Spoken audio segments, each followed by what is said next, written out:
Welcome to another Connection here on TKO8 Television. Dennis King, thanks for joining us on the Connection Show this week. We try to have organizations come in to tell us what's going on around the viewing area. We have a lot of wonderful organizations, and it's always nice to talk to these people, and volunteer-based in most cases. They're always looking for help, but they do help a lot of people. And we've actually got one organization that we're going to talk to today that is doing a magnificent job here in Boone County. So we want to let you know what's going on there. Stay with us. Be back in just a moment.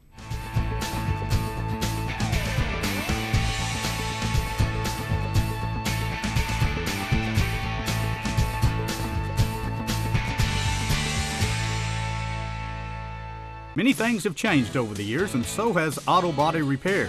Even though Ozark Auto Body has been in business for over 30 years, they continue to change with the times. They believe protecting the environment is important and have done so by using environmentally friendly waterborne paint from PPG.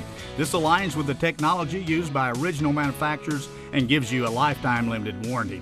Quality PPG waterborne paint, ASC certified personnel, plus 24-hour towing service. Ozark Auto Body in Harrison, always taking pride in excellence. Stop in at White Oak Station on Capps Road in Harrison and fill up with Shell gasoline, the highest quality gasoline with more miles per gallon, saving you money. Sign up for the Fuel Rewards card and save 5 cents per gallon every time. Plus, get an extra 5 cents off on Razorback Wednesdays. That's a savings of 10 cents per gallon. Check out their expanded deli and hot and cold food items. Capps Road, White Oak Station, where customer service is their #1 goal.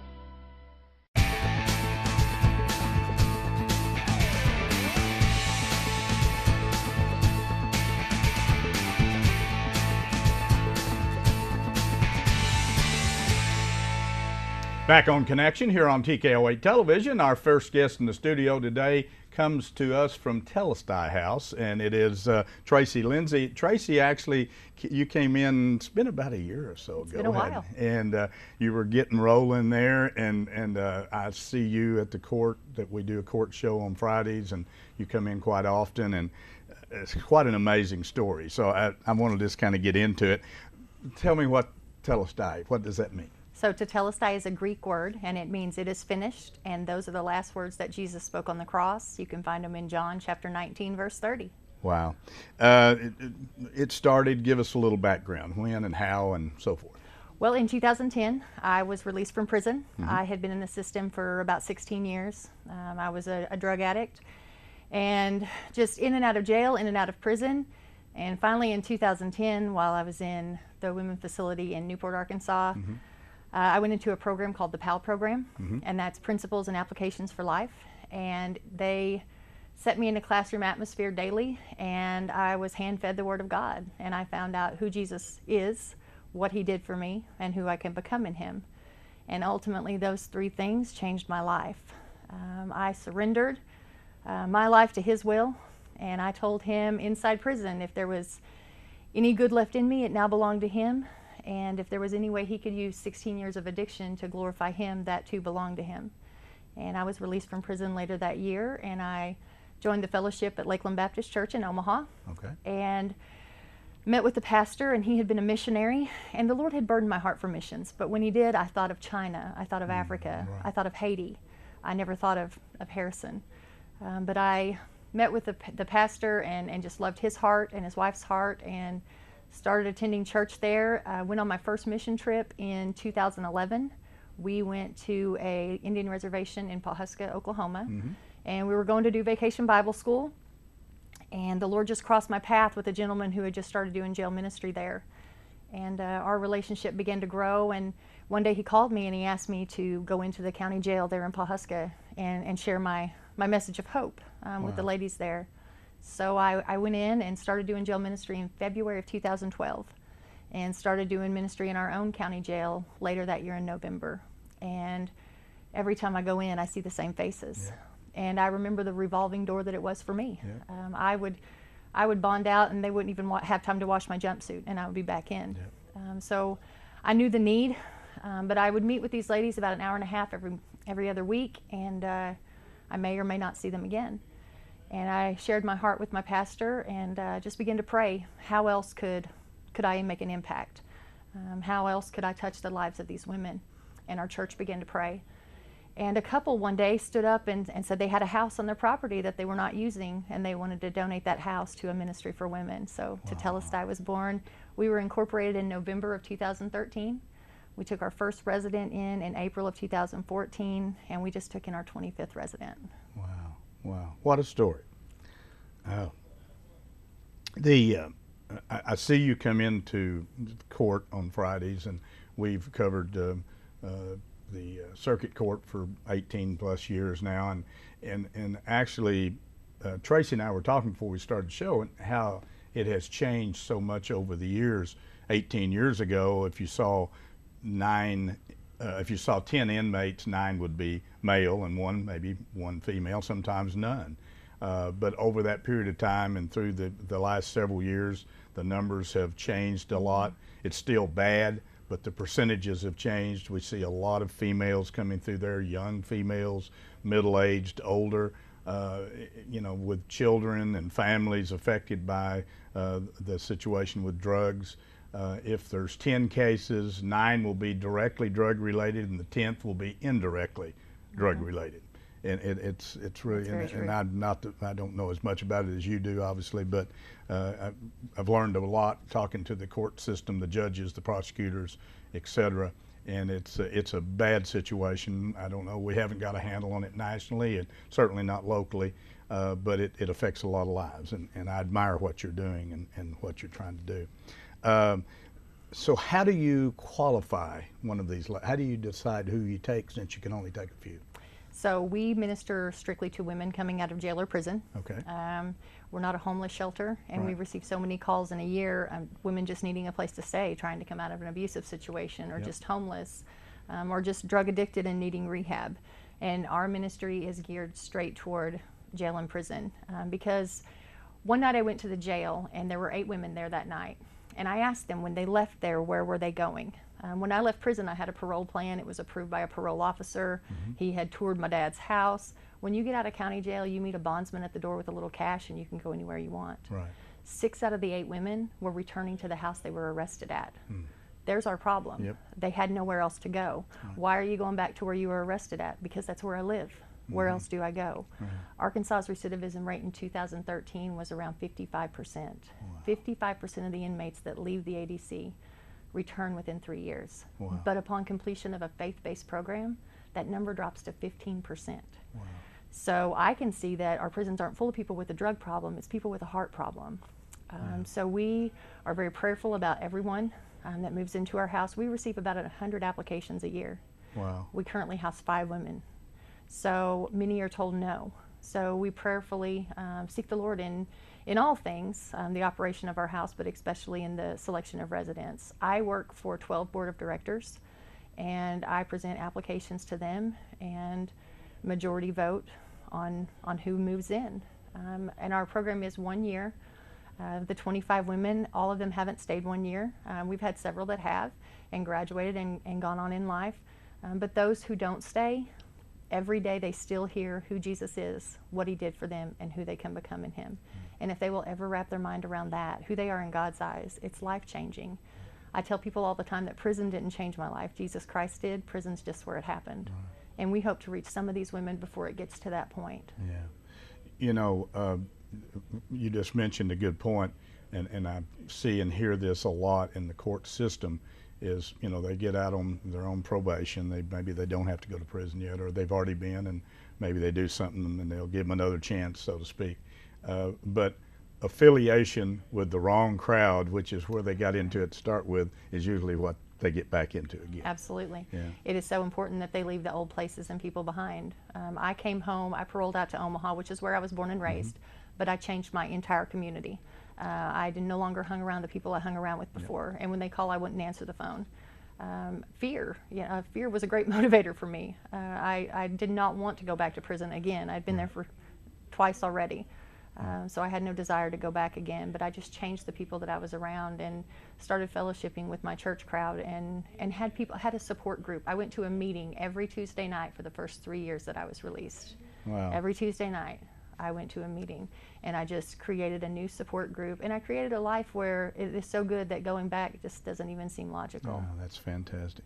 I know obviously you staff the facility, your house. Do you have help? You have other individuals that help you there? It takes a village. So we have a group out of our church. They meet on Tuesday nights, and that's the meeting that I attended. And there's a gentleman in our church that teaches that. So he's a volunteer. And then I also have a volunteer working with me 3 days a week, and we're hoping to hire an additional hand soon, have another paid staff. Right. Right now I'm the only paid staff, but we have a wide variety of volunteers. Pastors and other churches have come alongside us. We have counselors outside of other churches that meet with the ladies and just help them to address some of the issues that keep leading them back.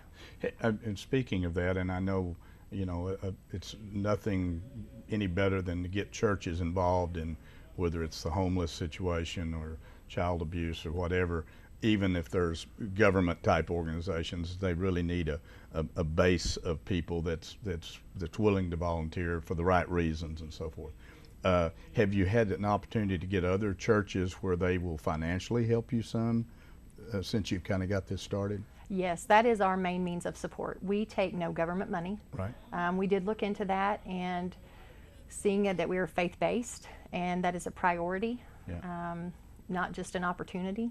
We make that priority in life. So that limits us on government funding, Right. that limits us on grants. Yeah. On paper, we minister to 5 women in 1 year. We far outreach that because Sure, every month in jail we have around 20 women coming in. Yeah. We provide study Bibles and material to them. We minister into the lives of our residents' families, their mothers, their daughters, their sisters, their bigger brothers. than- Yes, yeah. it far exceeds that. So we're limited on grant money. So we operate and have operated since 2013 solely off of donations alone. That's fantastic. It is a faith-based ministry, truly. That's We have put all of our trust and hope in God, and He has provided faithfully, and we've provided homes for 25 women. Wow, it's Just fantastic. an opportunity to change. That's what we offer. It's amazing. We've got about 4 or 5 minutes, and I want to get in. I could talk to you probably all day, but let's talk about your fundraiser. You got Okay. one coming up here? Yes, we are having our first annual fundraising banquet. It'll be Saturday, September the 8th at 5 p.m. at the L.E. Jean Duran Center here in Harrison. We will have dinner catered by our friends at Western Sizzlin'.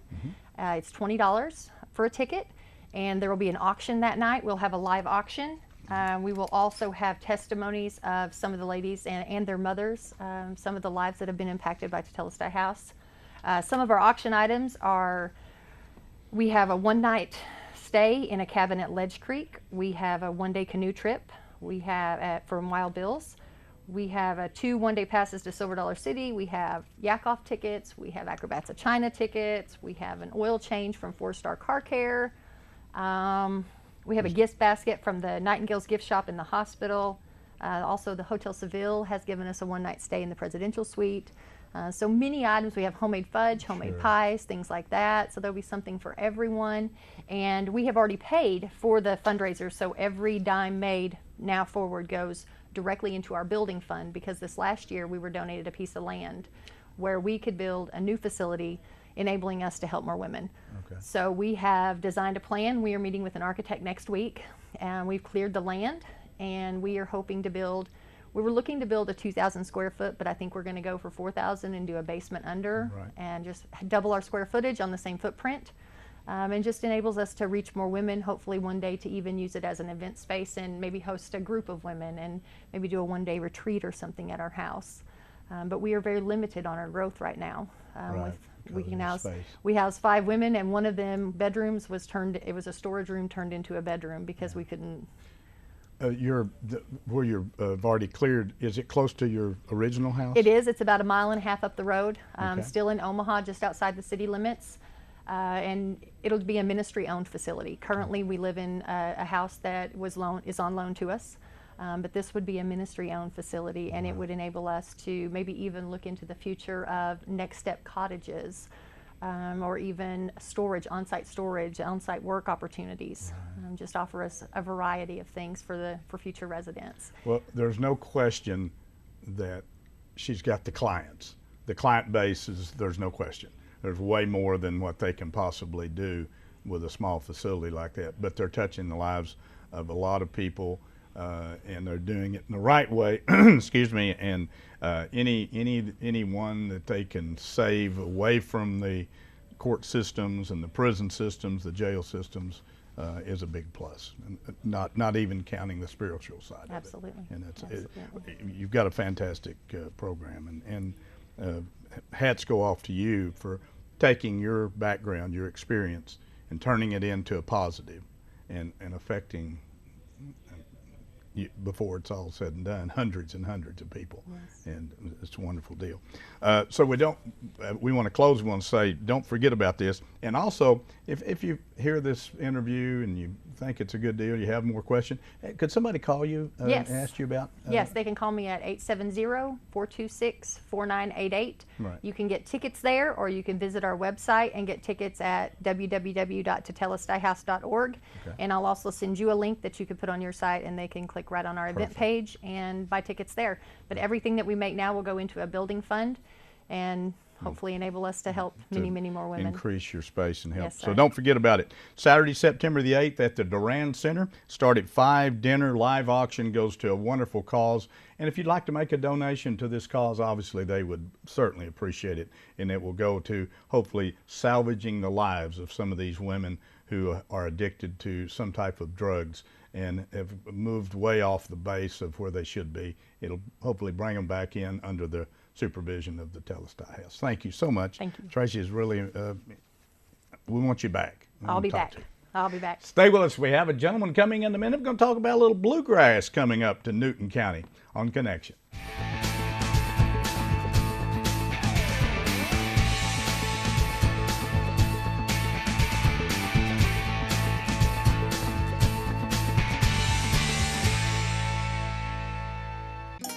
We all need the help of a pharmacy from time to time. Sullivan Pharmacy would like to thank all their customers for supporting them as an independent local pharmacy.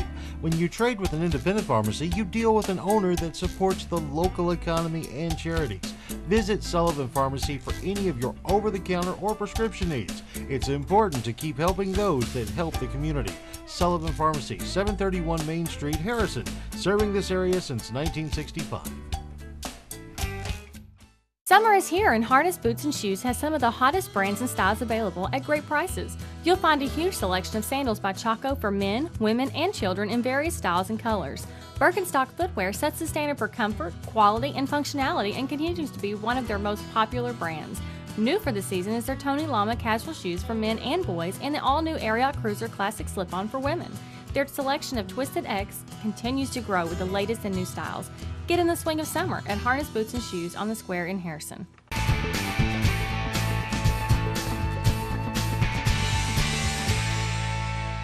Back on Connection here on TKO8 Television. Dennis King, thanks for joining us on our Connection show this week. Our next guest in the studio comes about this time every year to talk to us about some bluegrass music, and it's the Buffalo River Bluegrass Festival. Shannon Willis is with us again today. Shannon, good to see you again. Good to be back. Sitting in the same chair you did last Yeah, time. it did. It seems like it hadn't been a year, doesn't it? Boy, it goes too fast. It does. We want to get into the itinerary of the event in just a second, but I wanted to throw out just a couple of things.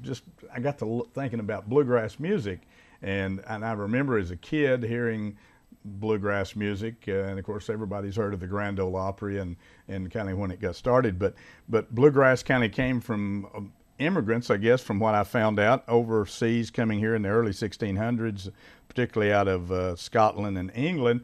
But it was really kind of the Bill Monroes and Earl Scruggs and that group that kind of got it all going at the Grand Ole Opry. Right. I was back in Bean Blossom, Indiana. I got a chance to go back there. That was quite an experience. And I got to visit with Jesse McReynolds and Bobby Osborne. And he was telling me that he was raised in eastern Kentucky. He said we had to ride a mule about 2 or 3 hours to get out to the closest little old country store. And he said there was no electric or anything. And he said all we done, we got together just about every night and played music. And he said that's how it got started. He said we just, that was the only thing to do. And of course they played a lot of, it all originally goes back to gospel music that they played in some of those churches back in the Blue Ridge Mountains. Tied it all in Right, together. yeah, eastern Kentucky, eastern Tennessee, You go back in there now. We was back there this summer and into Virginia, and that's the only groups you see much. It's bluegrass, you know, and they're advertising. You know, they've got some kind of event going on. That's about every weekend back in that part of the world. Right. But it's really neat to see, you know, the origin of all that.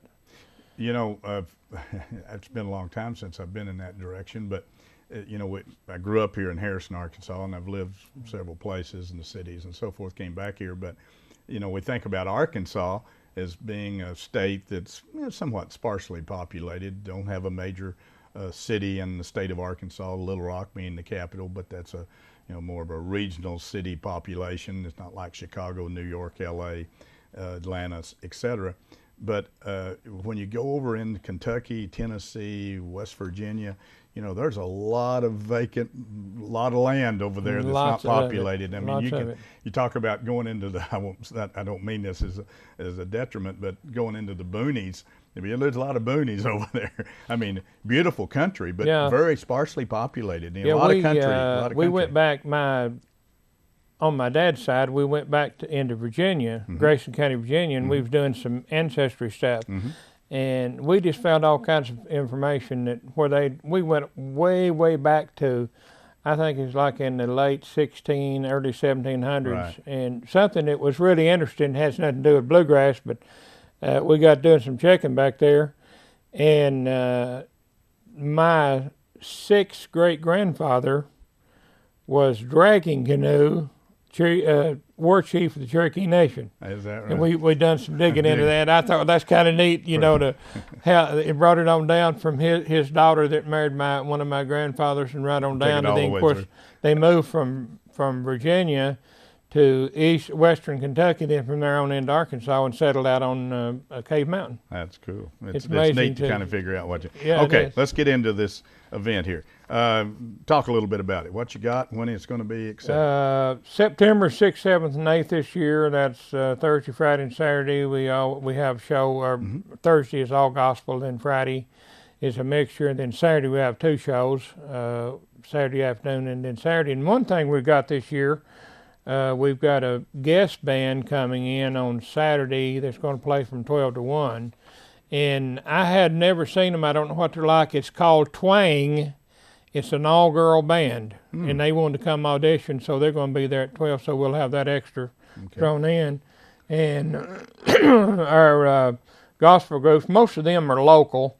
We got Caps Grass, New Highway, Unashamed, Brush Harbor. And then one of our guys that works in it, Arliss Woods, he gets a group of guys together, and they do a lot of gospel singing. And then Friday evening, we got Gravel Yard, Southern Tradition, Interstate 30, Possum Trot Bluegrass, and then Hartley Family. And then Saturday, of course, we switched some of those over. Finley River Boys, Highway 36, Possum Trot, we bring those back in. And then this year, we got Joe and Stacy Isaacs, and everybody knows has heard the Isaac family. Well, this is the dad, and he's coming to do a show for us this year. And then, of course, Cody Norris, he's a Grand Ole Opry star, and as a matter of fact, that's one of the places we went this summer. We went to his home and visited with him, and we really found that they're really interested in. And he told me when I got there, he said, now you can see why I like to come to Jasper. And I said, yeah, because your town you live in looks like Jasper. It's stuck back in the mountains with the little streams, and so that was pretty neat. Our fees are $10 on Thursday and Friday. Saturday afternoon is $12, or you can buy a 3-day pass for $25. And this year you get to see 21 bluegrass shows for $25. That's pretty cheap. That's a good price. And it's down. We still have it down at Bradley Park, and I've told some of them if they want to come 2 or 3 days early, bring the fishing pole. And there's a catfish hole down there. Well, you got water now. We got water and a good swimming hole, and that thing is, the Game and Fish come over there every year, and when they have the elk festival, they'll turn a bunch of fish loose in there, catfish, and then of course those things stay, and everybody runs down, starts fishing for catfish. That's funny. But and then we have a lot of people comes early, and they jam a lot, and that's really neat to sit around and visit and just listen to some good singing, and it's really a fun time. It's relaxing. You know, it's been several years ago, I guess, Shannon, but I remember when time passes, but when you really did a major renovation of Bradley Park. We did. And it really is. I was down there actually this summer. I went over to Jasper, went over to eat, and we drove around down there. It's really pretty down there. Yeah, it is. It is really a nice park. Nancy Haller, back years ago, when I was mayor there, gave that to us. She said, I think you guys are going to be able to do something with that. You can get grants and stuff, and I can't. So she donated that to the city, and then we started in doing some grants and stuff, and they've continued with that. And they've done this in the last couple of years. They've redone the ball fields and added new fencing and looks nice. Done some remodeling on the pavilion, the stage where we have that, and then they've added in some new playground equipment for the kids, and it's really gets used. Yes. I mean, it's football, or not football, but soccer and baseball, softball. It gets to work out. That's really nice down there. It really. I was well pleased when I went down there earlier this summer. I drove down in there. You have food vendors, I'm sure. We do. We have a guy coming in from down central part of the state, comes up, and he does catfish and does some Mexican food and burgers and all kinds of drinks and things like that. So you won't have to go hungry. Then, of course, if you want to do it, you can go downtown and eat at one of our restaurants. Got good restaurants downtown. Yes, we do. Still have a few RV hookups. And we do have. We got some 30 amps and 50 amps, and then water's available, and we got a dump station. So that works out real good for us. Good. And there's some good level spots. And we usually, last year, we keep doing a little more every year. Last year we didn't max out, but we got close.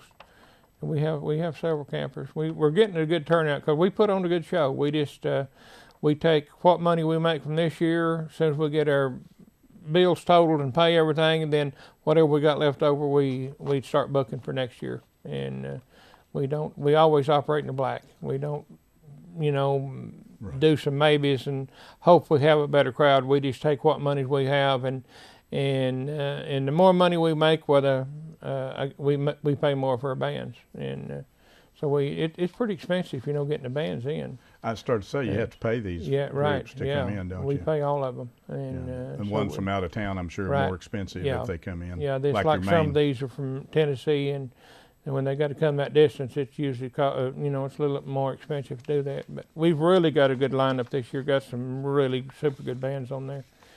Well, as always, it's a pleasure to have you come over, and this has gotten to be it's the 17th year, so they've had it for 17 years, and it's a big draw for this area. Of course, they have it over at Jasper down at Bradley Park. But if you're into bluegrass music, you won't be able to beat this. I mean, it's what a value.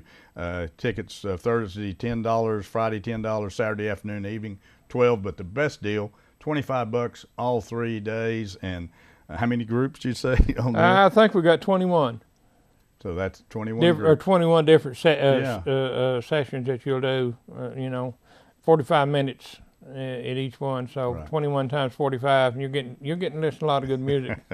Not only can you listen to some great bluegrass music, go down to Bradley Park, see if you can catch some of those catfish that they put down there in the little buffalo down there, so you can have your own catfish there, and it's always a lot of fun. But it is a great event, and it's something that locally, if you live around here and you'd like to go one day or all 3, do it and tell your friends about it. It's something that's good for the community of Jasper. It's good for Newton County. It's good for Boone County and all the surrounding areas. Shannon, thanks for coming in again. We appreciate it. Hope you have a great weather. Keep it nice and cool, not too hot, and keep that rain coming. Right, and one other thing there, if I may, we want to say a big thank you to all the people that we put out a magazine and we sell ads for our sponsors. Okay. And we are getting a tremendous support from Boone County. Well, good. As well as Jasper area and rural Newton County, but Boone County has really been supportive of us, and we really appreciate that. Got to have those sponsors. Yes, we do. Say thank you to all the sponsors. Thanks for joining us on Connection. We hope you got some information you didn't know about. Join us again next time.